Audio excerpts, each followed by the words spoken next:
I was standing in my driveway at 6 in the morning, watching the snow fall in thick, heavy sheets, when I realized this winter was going to be a problem. My name is Frank Thompson, and I had just moved into Meadowbrook Hills, a supposedly upscale planned community outside of Boulder, Colorado, 3 months earlier. The house was perfect, the neighborhood seemed quiet, and I figured I could handle whatever came with living in an HOA community. That was before I met Brenda Calloway, the HOA president who would make my life a living nightmare over something as simple as snow removal. The snowstorm that hit us in late January was no joke. We got about 18 inches overnight, and the forecast called for another foot before noon. I owned a commercial-grade snow blower because my driveway was long and steep, and I also had a plow attachment for my truck. Before moving to Meadowbrook Hills, I used to help my elderly neighbors clear their driveways back in my old neighborhood in Denver. It was just what you did. You helped people. You made sure everyone could get out safely. That morning, I fired up my snow blower around 7 and started clearing my driveway. The machine roared to life, cutting through the powder like butter. I worked methodically, creating neat paths and making sure I got all the way down to the pavement. By 8:30, my driveway was completely clear, and I was feeling pretty good about myself. That's when I noticed the main road through our neighborhood was still buried under nearly 2 feet of snow. The thing about Meadowbrook Hills was that it was a private community. The main road, Aspen Grove Boulevard, belonged to the HOA, not the city. That meant the city plows wouldn't touch it. The HOA was supposed to hire a contractor to clear it, but as I stood there watching cars struggle to navigate through the deep snow, I realized nobody was coming. I made a decision. I had the equipment and the time. My driveway was done, and I worked from home as a software developer, so I didn't need to rush off anywhere. I attached the plow to my truck and started clearing Aspen Grove Boulevard. The work was hard but satisfying. I pushed snow to the sides, creating clear lanes for traffic. Several neighbors came out to thank me as I passed their houses. One guy, an older man named George, actually brought me a thermos of coffee. "You're a lifesaver," George said, his breath forming clouds in the cold air. "I've got a doctor's appointment at noon, and I was worried I'd have to cancel." "No problem," I said, taking a grateful sip of the hot coffee. "Just seems like the right thing to do." I spent about 4 hours clearing the main road and several of the side streets. By the time I finished around 1 in the afternoon, the entire neighborhood was accessible. People were driving normally, kids were outside building snowmen, and everything seemed perfect. I went inside, exhausted but satisfied, and made myself lunch. That evening, around 6, my doorbell rang.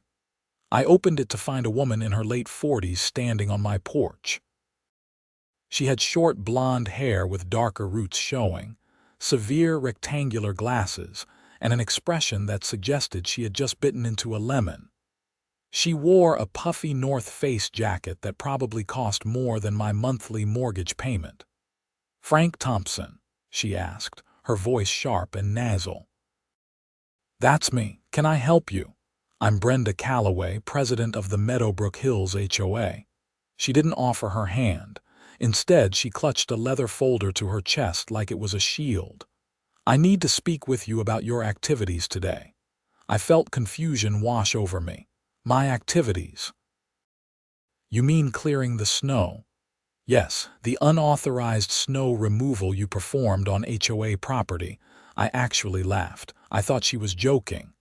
"Unauthorized. The road was buried. People couldn't get out. I was just helping." Brenda's expression didn't change. According to the Meadowbrook Hills HOA bylaws, Section 12, Paragraph 4, all snow removal on common property must be performed by an HOA-approved contractor.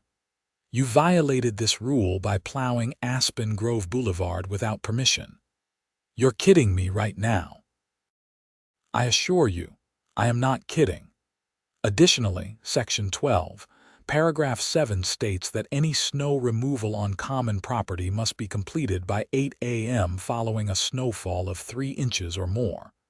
You didn't finish clearing the road until approximately 1 p.m. That's 5 hours late. I stared at her, trying to process what I was hearing. Let me get this straight. You're mad at me for clearing the road and you're saying I did it too late. Where was your approved contractor? The road was completely impassable. The contractor had mechanical issues this morning. They called to inform us they couldn't make it until tomorrow. Tomorrow. So everyone was just supposed to be trapped here for an entire day. Brenda opened her folder and pulled out a sheet of paper. I'm issuing you a formal violation notice. The fine is $500 for unauthorized work on common property, and an additional $300 for failure to complete snow removal by the required time. $800 for helping my neighbors, for violating clearly stated HOA regulations. The fine is due within 30 days. If you wish to appeal, you can submit a written request to appear before the HOA board at our next meeting. She handed me the paper, turned on her heel, and walked back to her car, a white Lexus SUV that probably cost more than I made in 6 months. I stood there holding the violation notice, feeling like I had just entered an alternate dimension. I went inside and actually read through the entire thing. Sure enough, there it was in black and white. $500 for unauthorized work, $300 for late completion. There was even a section that said if I did it again, the fines would double. I called my friend Marcus, who was a real estate attorney in Denver. After explaining the situation, I could hear him trying not to laugh. Let me get this straight, Marcus said. They fined you for helping them. $800. That's insane, but unfortunately, HOAs have pretty broad authority in Colorado. They can create and enforce their own rules as long as they're applied consistently.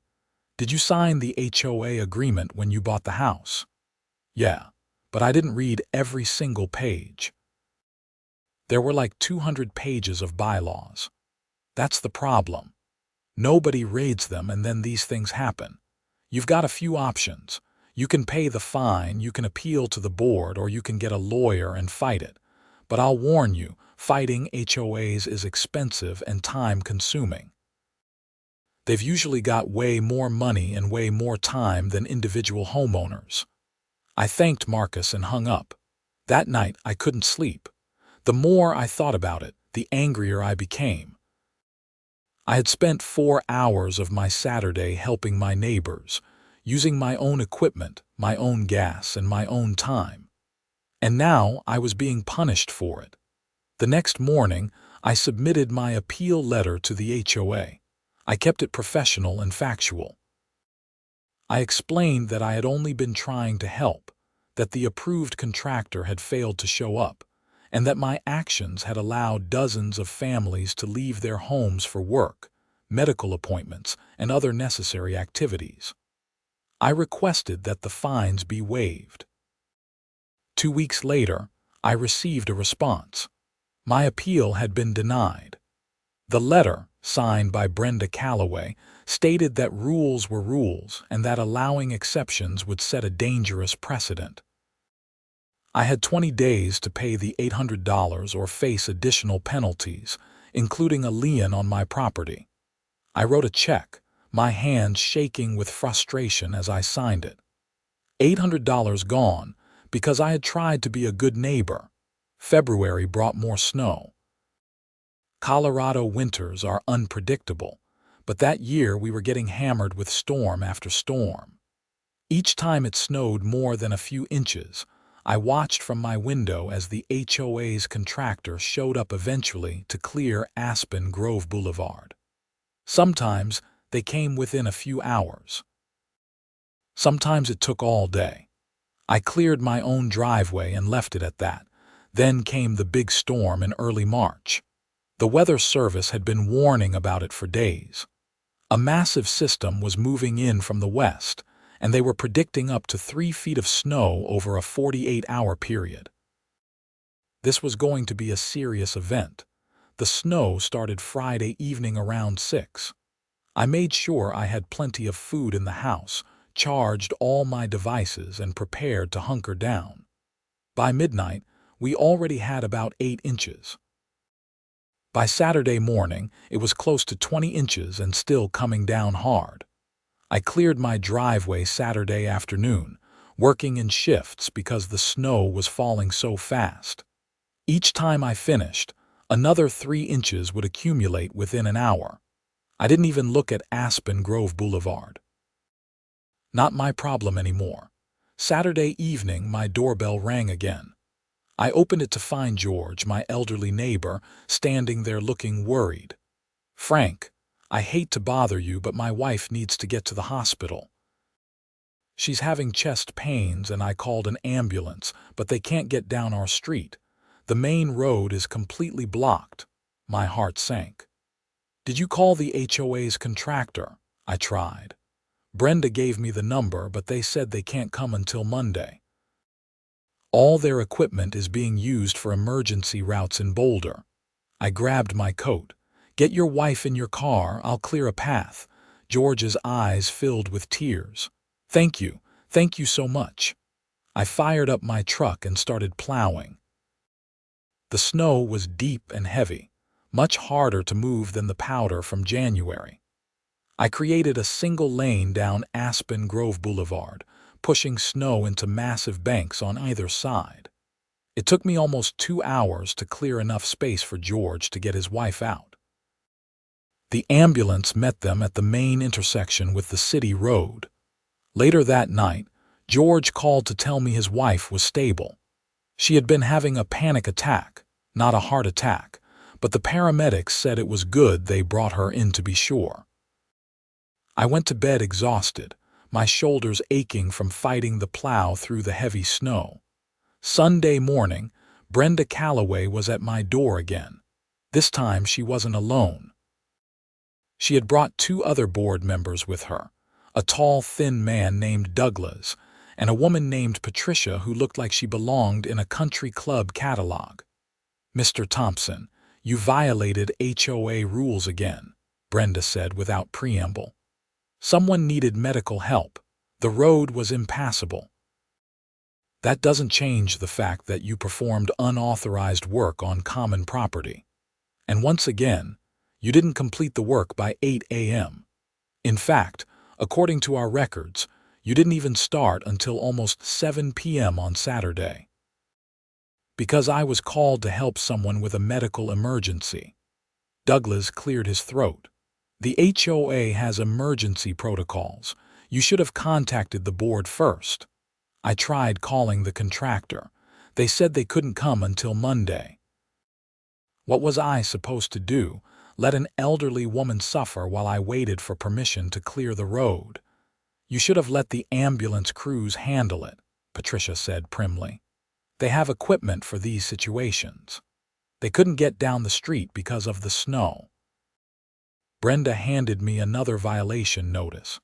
This time the fine is $1,000 for the unauthorized work, since it's a second offense, plus $600 for late completion. You owe the HOA $1,600, due within 30 days. I felt something snap inside me. Not anger exactly, but a cold, clear resolve. "Fine, you want me to stop clearing snow. Done. I will never touch Aspen Grove Boulevard again." "That's all we're asking," Brenda said. "Follow the rules like everyone else." After they left, I sat down and really read through the entire HOA bylaws document. Marcus was right. There was a lot in there, but I also found something interesting. The bylaws stated that the HOA was responsible for maintaining all common property, including roads, and that snow removal must be completed within 12 hours of snowfall ending. The 8 a.m. rule only applied to homeowners who chose to clear common property themselves. I started documenting everything. I took photos every time it snowed, timestamped to show exactly when the snow stopped and when the HOA's contractor finally showed up. Most of the time, they were late by several hours. Sometimes they didn't come until the next day. Other neighbors started complaining. George came by one afternoon in late March to tell me that several families were frustrated with how long it took to get the roads cleared after each storm. "Why did you stop helping?" George asked. "Everyone was so grateful when you were doing it." I showed him the violation notices and explained what had happened. His face went red with anger. "That's ridiculous. You were helping people."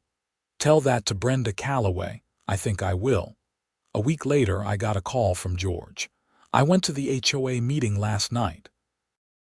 Brenda said you were violating rules and creating liability issues for the association. She made you sound like some kind of rogue vigilante."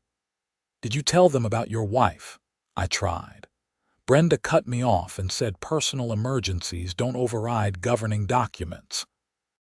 A bunch of other people tried to speak up too, but she shut them all down. Douglas and Patricia backed her up on everything. It was like talking to a wall. April brought a late-season storm, which wasn't unusual for Colorado. We got about 14 inches overnight on a Tuesday. I was working from home, taking a video call with a client in California, when I saw the HOA's contractor drive past my window around 10 a.m. They made one pass down Aspen Grove Boulevard, clearing maybe 60% of the snow, and then they left. By noon, the uncleared portions had been packed down by traffic into rough, icy ruts. Several cars were struggling to navigate the street. I watched from my home office window as a young woman in a Honda Civic got stuck right in front of my house. She rocked the car back and forth, her tires spinning uselessly. I felt guilty watching her struggle, but I remembered the violation notices. $1,600 I had paid to the HOA for helping people. I went back to work. That evening, there was a knock on my door. It was the young woman from the Honda, along with a man I recognized from a few streets over. "Hi, I'm Sarah," the woman said. "I got stuck this morning and eventually AAA had to come tow me out. Someone told me you used to clear the streets." I did. Then the HOA fined me $1,600 for it. The man, who introduced himself as Keith, shook his head. "Brenda told us you stopped because you didn't want to help anymore. She said you were being difficult." "She said what?" Sarah pulled out her phone. "She sent an email to the whole neighborhood. Look." I read the email on her screen. Brenda had written that some residents had asked why the streets weren't being maintained to their previous standard. She explained that a certain homeowner, unnamed but clearly referring to me, had been performing unauthorized and potentially dangerous snow removal, creating liability issues. When asked to stop, this homeowner had refused to follow proper procedures and had chosen to discontinue helping the community out of spite. "That's a complete lie," I said. "I followed their rules. They fined me for helping, so I stopped." "Can you prove it?" Keith asked. I invited them inside and showed them all my documentation. The violation notices, the payment receipts, my appeal letter, and the denial. I also showed them the photos I had been taking, documenting how often the HOA's contractor was late or did incomplete work. Sarah was furious. "This is insane. We're paying HOA fees for snow removal, and they're not even doing it properly." "How much are the HOA fees here anyway?" Keith asked me. $250 a month, $3,000 a year. And we've got what, about 200 homes in this community? That's $600,000 a year. Where is all that money going? That was a good question. I pulled up the HOA's financial documents, which they were required by Colorado law to make available to homeowners. The snow removal contractor was supposed to be paid $40,000 per season. There were some landscaping expenses for the common areas in summer, basic maintenance, some insurance costs. But the numbers didn't add up. There should have been a substantial reserve fund, but according to the financial statements, the reserve was almost empty. "Something's wrong here," I said. Sarah took photos of everything on her phone. "I work for a financial auditing firm. These numbers look sketchy." "Would you mind if I did some digging? Be my guest." Over the next 2 weeks, Sarah became obsessed with the HOA's finances. She requested additional documents which the HOA was legally required to provide. She studied bank statements, contractor invoices, and expense reports. What she found was stunning. Brenda Calloway had been systematically embezzling money from the HOA for at least 3 years. She had created fake invoices from shell companies for services that were never rendered. She had authorized payments to herself for consulting fees that were never approved by the board. She had even charged the HOA for personal expenses like her car payments and her country club membership. In total, Sarah estimated that Brenda had stolen over $200,000 from the HOA. "We need to call the police," Sarah said. We were sitting in my living room with Keith and George, going through printouts of Sarah's findings. "We also need to call a lawyer," Keith added. "This is going to get messy." I contacted Marcus again, and he referred us to a colleague who specialized in HOA law and fraud cases. Her name was Jennifer Wu, and she met with us at a coffee shop in Boulder the following Monday. Jennifer listened to everything, reviewed Sarah's documentation, and nodded slowly. "This is actually more common than you'd think. HOA board members have a lot of power and very little oversight, especially in smaller communities. The embezzlement is clear-cut. We need to report this to the police, but we should also call an emergency HOA meeting to remove her from the board." "Can we do that?" George asked. "Absolutely. According to your bylaws, any homeowner can call for a special meeting with signatures from 20% of the community. That's 40 homes. Then you need a majority vote to remove a board member." We spent the next week going door to door, explaining the situation and collecting signatures. The response was overwhelming. People were angry about the poor snow removal, the excessive fines, and especially about the embezzlement. We got signatures from 93 households. The special meeting was scheduled for a Saturday afternoon in late April at the community clubhouse. Almost every household sent at least one representative. The room was packed and buzzing with angry conversations. Brenda arrived right at the start time, looking irritated. Douglas and Patricia flanked her, both looking nervous. When Brenda saw the crowd, her expression shifted from irritation to concern. "What is all this about?" she demanded. I stood up. "This is a special meeting called in accordance with HOA bylaws to address serious concerns about board management and financial irregularities. You can't just call a special meeting. There are procedures." Jennifer Wu stood up from the back of the room. "Actually, he can. I'm Jennifer Wu, an attorney representing several homeowners in this matter. Everything has been done according to your governing documents. Shall we begin?" The meeting lasted 3 hours. Sarah presented her financial findings, showing slide after slide of fraudulent invoices, unauthorized payments, and missing funds. People gasped. Some shouted. Brenda tried to interrupt several times, but the crowd shouted her down. "This is ridiculous," Brenda said, her voice shrill. "You're taking numbers out of context. Those were legitimate expenses." "Then explain this," Sarah said, projecting an invoice on the screen. "This is supposedly for tree trimming services from a company called Green Mountain Landscaping." "But Green Mountain Landscaping doesn't exist. The address listed is a UPS store mailbox, and the payment went to a bank account in your name. Brenda's face went pale. I want to speak to my lawyer. That's probably a good idea, Jennifer said, because I've already filed a police report about this. Detectives from the Boulder County Sheriff's Office are investigating. At that moment, as if on cue, there was a knock on the clubhouse door. 2 men in suits entered, both wearing badges. They were detectives from the Boulder County Sheriff's Office Economic Crimes Unit. Brenda Calloway, the older detective said. Yes, I'm Detective Morris. We have a warrant for your arrest on charges of theft, embezzlement, and fraud. You have the right to remain silent. The room went completely quiet as Detective Morris read Brenda her rights and placed her in handcuffs. Patricia started crying.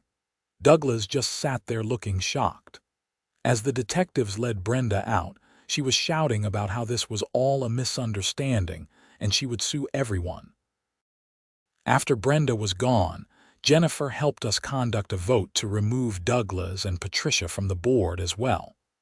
While they hadn't been directly involved in the embezzlement, they had been negligent in their oversight duties. The vote was unanimous.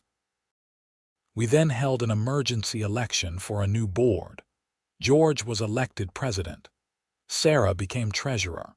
Keith took the secretary position.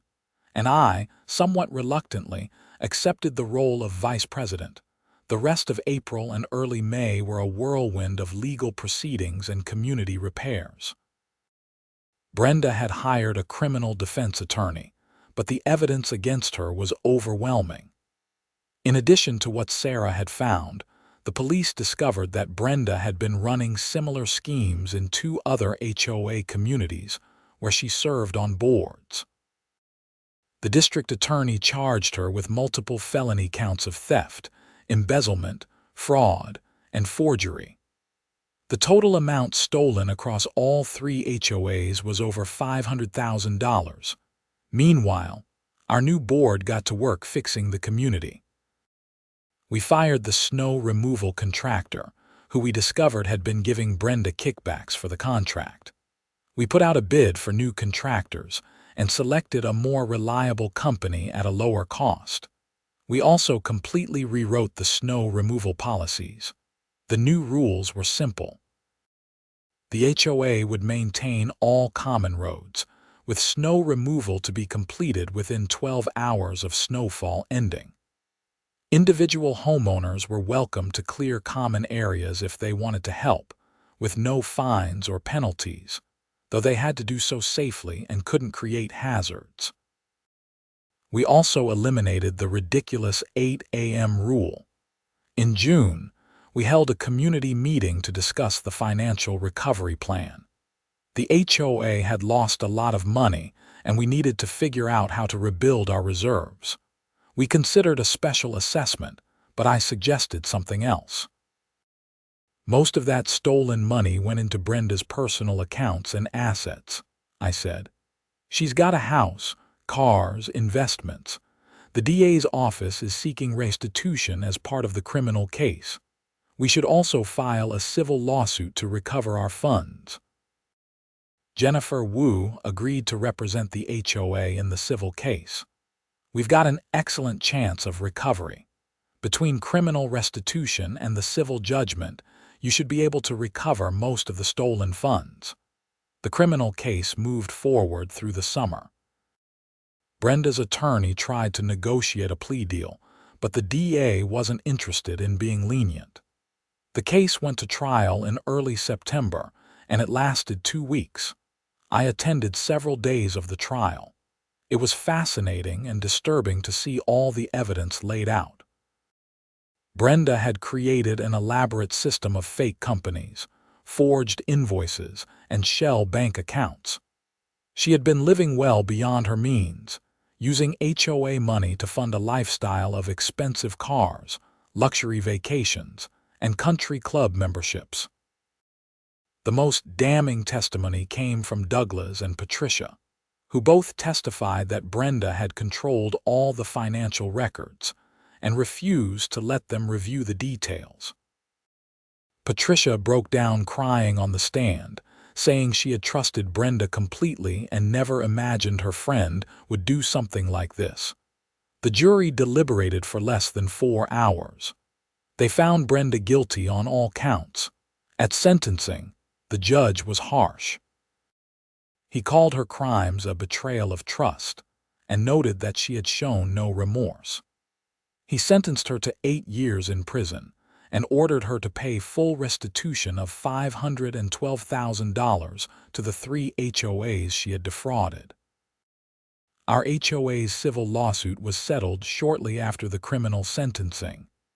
Brenda's assets, including her house, were sold. Our community recovered about $160,000, which wasn't everything she had stolen from us, but it was enough to rebuild our reserves and fund some much-needed repairs around the neighborhood. Winter came again, and with it more snow. The first big storm hit in early December, dropping about 16 inches overnight. I woke up early and cleared my driveway. Then I hooked up my plow and headed out to help with the main road. The HOA's new contractor had already started work, but I cleared some of the side streets and helped create wider paths on Aspen Grove Boulevard. Several other neighbors came out to help too. We had become a real community, working together instead of being divided by petty rules and corruption. George came out with thermoses of hot chocolate for everyone. Sarah and her husband brought donuts. Kids built snowmen in the common areas while their parents cleared paths. It felt good. It felt right. Later that morning, as I was finishing up the last section of road, George walked over to me. "You know, none of this would have happened if you hadn't stood up to Brenda," he said. "You could have just paid the fines and gone on with your life." I thought about it, I admitted, but it wasn't right. And once I started looking into things, I realized how much worse it actually was. "Well, I'm glad you did.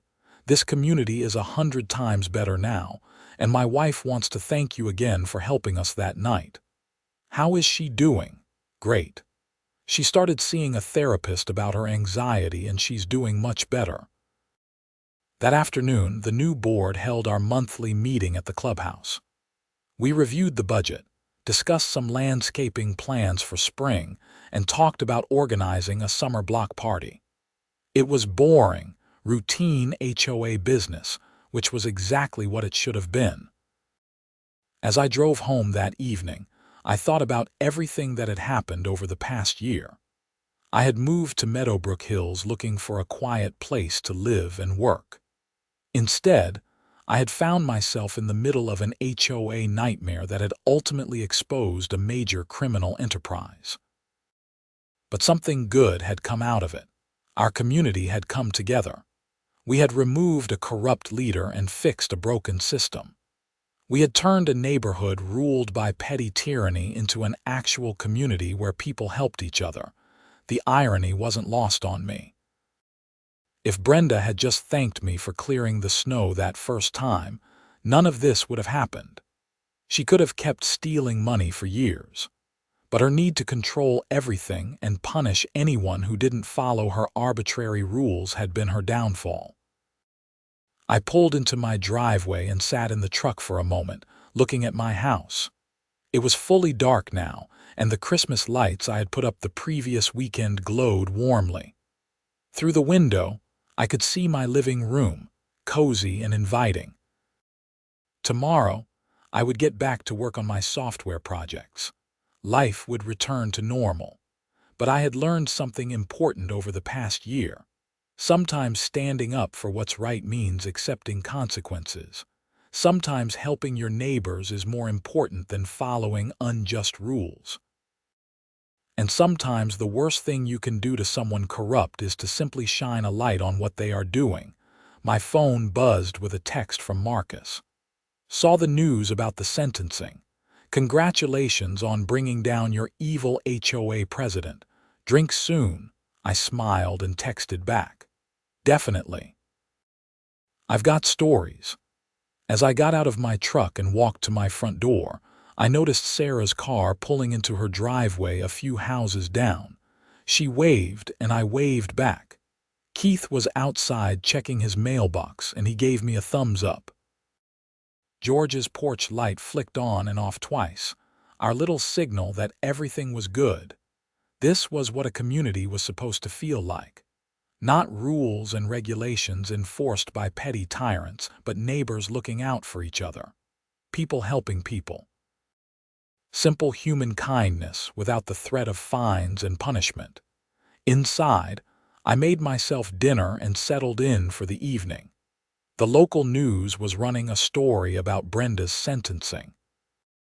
They had interviewed the DA, who talked about how HOA fraud was an underreported problem and encouraged residents to be vigilant about their community finances. I turned off the TV and opened my laptop. I had started writing a guide for HOA residents about their rights and how to spot financial irregularities. Several other HOAs had contacted me after reading about our case, asking for advice about their own situations. It turned out that what happened in Meadowbrook Hills wasn't unique. There were Brenda Callaways all over the country, hiding behind the authority of HOA boards to enrich themselves. Over the next few months, I worked with Jennifer Wu and Sarah to create a comprehensive resource for HOA members. We published it online for free, and it got thousands of downloads. We heard from people all over the country who had discovered financial problems in their own HOAs after reading our guide. Spring came to Colorado, and with it, the end of snow season. The HOA's final financial report showed that we had ended the year in good shape. The recovered funds from Brenda's restitution, combined with the savings from our new contractor and more efficient management, meant we actually had money left over. The board voted to reduce the monthly HOA fees from $250 to $150. The neighborhood had changed in other ways too. People were more engaged. Meeting attendance was high. Residents volunteered for committees and projects. We organized community events like movie nights in the park and holiday celebrations. Kids played together in the common areas. It felt alive in a way it never had before. One evening in late May, I was sitting on my back deck, enjoying the warm weather and reading a book when my doorbell rang. I wasn't expecting anyone, so I was surprised to find a couple I didn't recognize standing there. "Hi," the man said. "I'm David, and this is my wife Claire. We're looking at buying a house in Meadowbrook Hills, and someone suggested we talk to you about the HOA. I invited them in and told them the whole story. They listened with wide eyes, occasionally interrupting with questions. "So the president was stealing money the whole time?" Claire asked. "Yep, for at least 3 years. But she's in prison now," David said, "serving 8 years, and we recovered most of the stolen money." "And the HOA is better now," I smiled. "Much better. We've got a good board, transparent finances, and reasonable rules. We actually function like a community instead of a dictatorship." They bought the house. In fact, over the next year, several new families moved into Meadowbrook Hills, attracted by the positive changes we had made. The reputation of the neighborhood had improved significantly. I continued living there, working from home, and occasionally helping to clear snow in the winter. No one ever fined me again. In fact, at the next annual meeting, the board created a Community Service Award, and I was the first recipient. They gave me a plaque that read "For Outstanding Service to Meadowbrook Hills Community." It was a little cheesy, but I appreciated the gesture. Looking back on everything, I realized that the whole experience had taught me something valuable about communities and governance. Power, even in something as seemingly mundane as an HOA, needs oversight and accountability. Rules should serve the community, not control it. And sometimes the most important thing you can do is stand up and say, "This isn't right," even when it costs you something. That first fine of $800 had been infuriating at the time. But in a way, it was the best $800 I ever spent. It opened my eyes to a much bigger problem and ultimately led to real positive change for an entire community. The story of Brenda Calloway became something of a legend in our neighborhood. New residents would ask about it, and old-timers would tell the tale of the corrupt HOA president who was brought down by a software developer with a snow plow. The details would get embellished with each telling, but the core truth remained. One winter day, about 2 years after Brenda's sentencing, I was clearing my driveway when a car pulled up. A woman got out, probably in her 60s, and walked over to me. "Are you Frank Thompson?" she asked. "I am." "I'm Margaret Hollies. I live in Ridgeview Estates, about 20 miles from here. Our HOA president has been doing some things that seem suspicious, and someone told me to talk to you." I turned off my snow blower.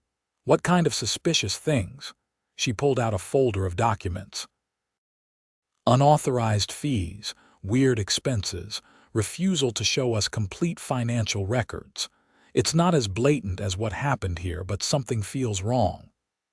I invited her inside for coffee and spent the next hour going through her documents. She was right. There were red flags everywhere. I gave her contact information for Jennifer Wu and Sarah, and I showed her the guide we had created. "Thank you so much," Margaret said as she was leaving. "I was starting to think I was crazy for questioning things." "You're not crazy. Trust your instincts. And don't let them intimidate you into staying quiet." Margaret's case turned out to be another instance of HOA fraud. The investigation took about 6 months, but eventually their president was also arrested and charged. The pattern was depressingly similar to what had happened with Brenda. I started getting calls and emails regularly from people all over Colorado, and eventually from other states, asking for advice about their HOAs. I couldn't help everyone personally, but I tried to point them toward resources and encourage them to ask questions and demand transparency. The work I did on my snow removal guide and HOA financial oversight resources became something I was genuinely proud of. It wasn't my main job, but it felt meaningful in a way that writing code sometimes didn't. I was helping real people solve real problems. Years passed. Meadowbrook Hills continued to thrive as a community. George served as president for 3 years before stepping down, and Keith took over. Sarah remained treasurer, bringing her financial expertise to bear on keeping everything above board. I served another term as vice president, then rotated off the board to let someone else have a turn. The snow removal system we had set up continued to work well. The HOA hired reliable contractors, but residents were free to help out if they wanted to. Many cold mornings, I would be out with my plow, working alongside neighbors to clear the streets. It had become a community activity, a way for people to connect and help each other. I never got my $800 back from Brenda. It had been spent long before her arrest, mixed in with all the other money she had stolen. But I didn't really care anymore. The value of what we had built in Meadowbrook Hills was worth far more than $800. One thing that always struck me was how fragile community governance could be. HOAs were supposed to be simple organizations, maintaining common property and enforcing reasonable rules for the benefit of everyone. But when the wrong person got into power, they could quickly become instruments of control and theft. The key, I learned, was engagement. When residents paid attention, asked questions, and held their boards accountable, HOAs functioned properly. When people ignored the governance and just paid their fees without thinking about it, that's when problems developed. I made sure to attend every annual meeting, even after I left the board. I reviewed the financial statements each year. I voted in elections. I encouraged my neighbors to do the same. It wasn't exciting work, but it was important. The last time I saw anything about Brenda Calloway was in a news article about 3 years after her sentencing. She was up for parole and had been denied. The article mentioned that she had not shown sufficient remorse for her crimes and had not made significant progress on her restitution payments. She would serve the full 8 years. I felt a mixture of emotions reading that. Part of me felt satisfaction that justice was being served. Part of me felt sad that someone had thrown away their life for money and control.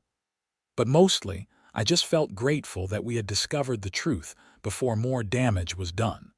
Life in Meadowbrook Hills settled into a comfortable rhythm. Winters brought snow, which we cleared together. Summers brought block parties and barbecues. The HOA functioned smoothly, managing the common areas and maintaining the infrastructure without drama or corruption. I continued my work as a software developer, taking on interesting projects and working with clients around the world. But I also maintained my side work helping other HOA residents navigate problems with their communities. It had become something of a passion project. Eventually, a local news station did a feature story on me, titled "The HOA Whistleblower."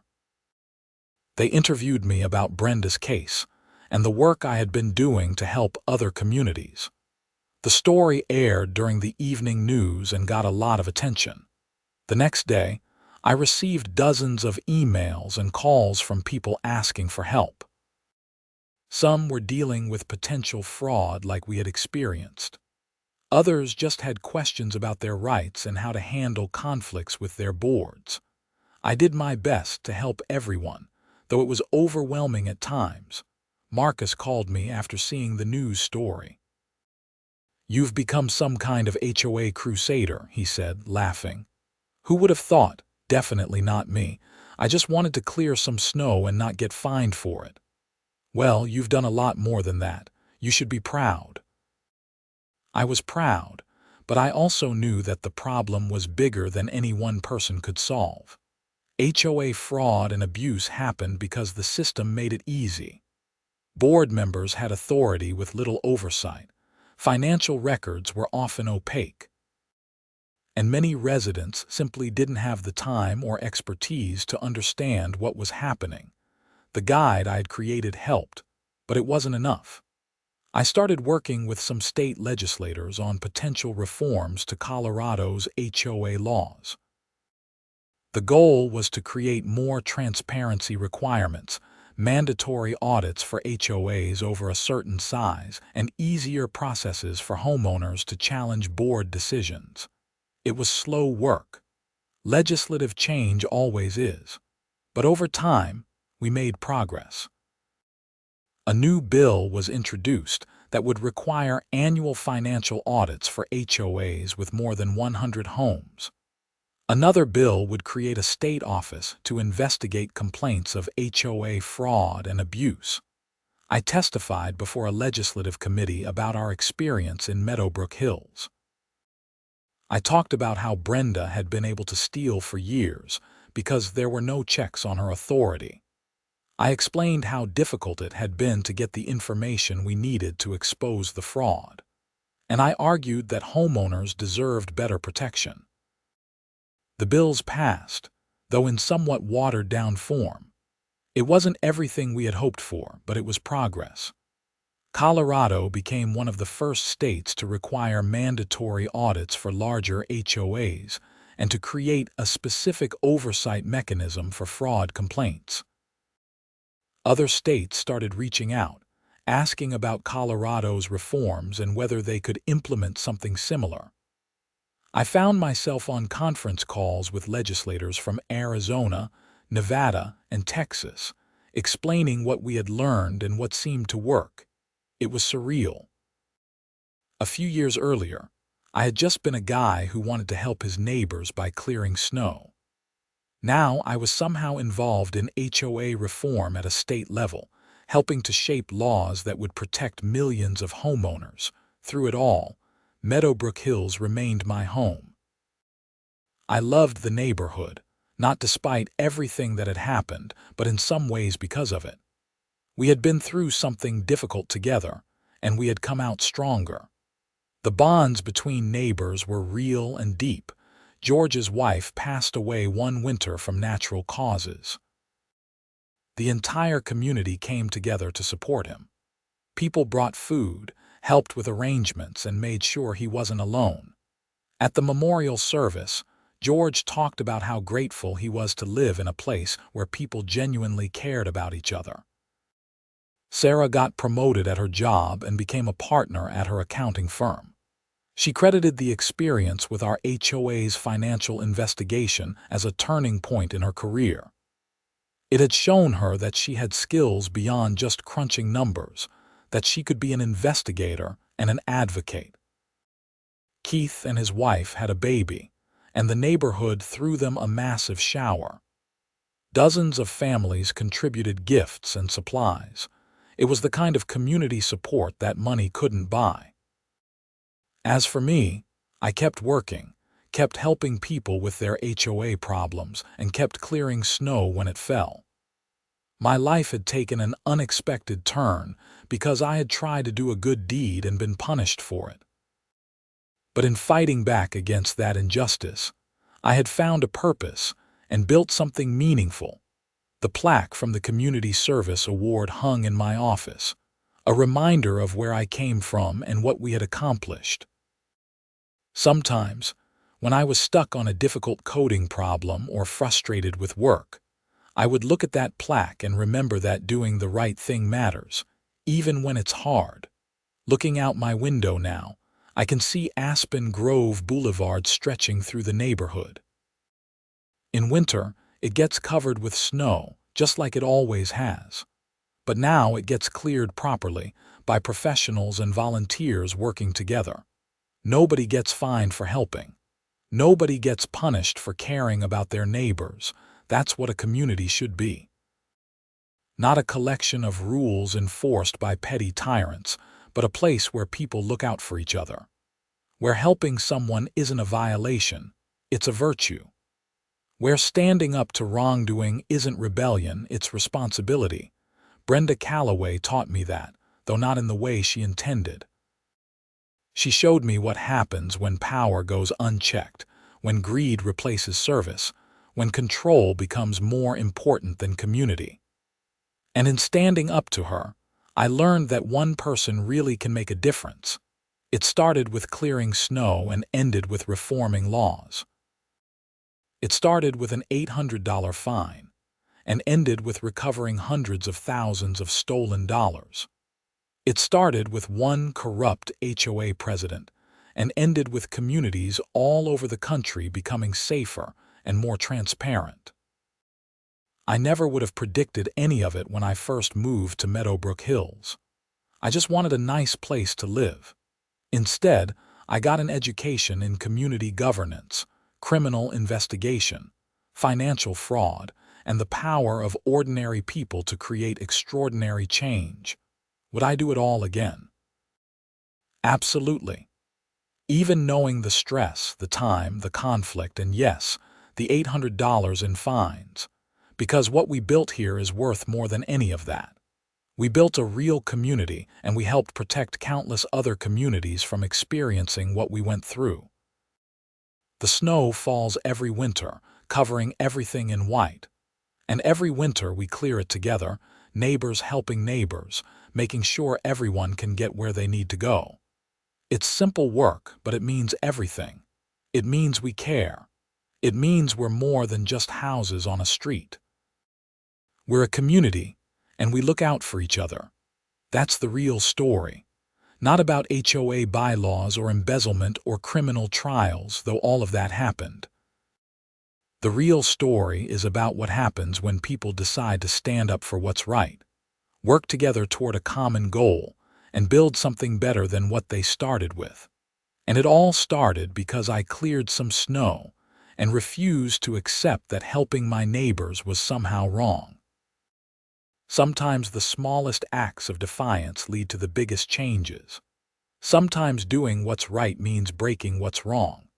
And sometimes, clearing snow is about much more than just moving frozen water from one place to another. It's about clearing away corruption, clearing away injustice, and making a path forward for everyone.